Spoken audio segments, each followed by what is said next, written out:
Magandang hapon mga kabay. So meron akong pangalawang repair sa job number 39411 letter B. Ipo yung kanina yung E300. So yan mga kabay, sasaksak po natin. So yan mga kabay, wala po siyang power. Ayan. So wala po sa cord ang problema. So bubuksan natin mga kabay. O yun, walang carbon mga kabay. Oh. Walang laman. At matigas po pihitin. Ayan. So bubuksan na lang natin diretso mga kabay. Baka sa loob na po yung sira, armature o bearing. Dahil maganit po pag pinipihit. Maganit siya mga kabay.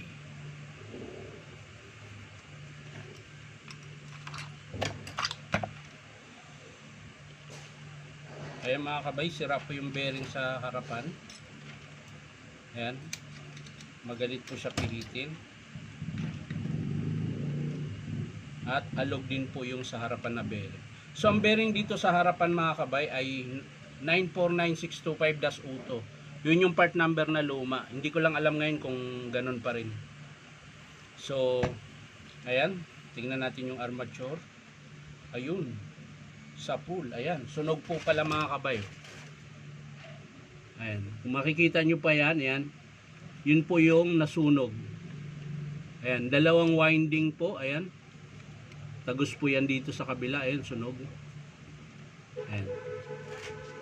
So ang armature na, armature, ang estimate po natin dito mga kabay ay armature, carbon brass, switch buo pa, ayan, armature, carbon brass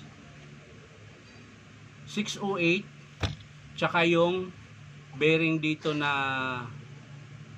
ano bang number na to, hanap tayo ng bearing mga kabay para dyan. Ayun, so ganito po yung bearing dyan mga kabay sa loob.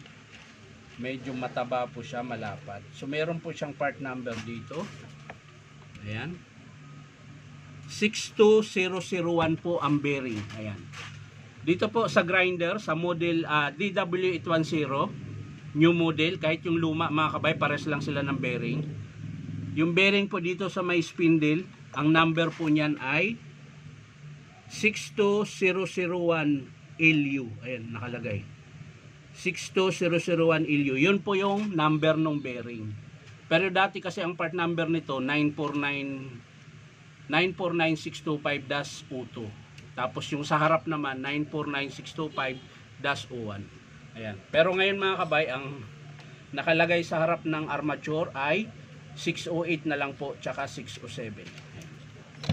So ang estimate natin mga kabay, armature, bearing 62001, carbon brush, wala nang iba, yan lang po. Armature, bearing 608, bearing 62001 at carbon brush. So babalik na lang natin mga kabay. Tapos na po yung estimate natin. Ayan. So sa mga gusto magpa-repair mga kabay, punta lang po kayo dito sa Powerman Hardware, 530 T Alonso, Santa Cruz, Manila. Ayan. So nagre-repair din po ako doon sa tinutuluyan ko na bahay, sa 1091 Musa Street, Sampaloc, Manila. Ayan, malapit po sa may Blooming Street, Espanya. So kung malapit kayo doon mga kabay, pwede rin kayo, kaso lang linggo lang po.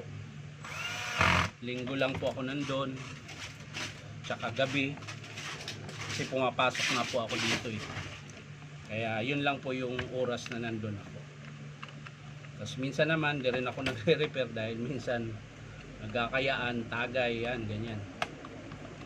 So mas maganda mga kabay, dito na lang kayo pumunta sa Powerman Hardware. Napagitnaan po kami ng Espeleta, Ongpin, ayan, Alonso. Malapit po kami dito sa ilog. So yan lang mga kabay, maraming salamat sa panunood at palike and share na rin po. At syempre po, baka naman pwedeng subscribe nyo po ito aking YouTube account na Yun Kabay. So maraming salamat mga kabay. Bye bye.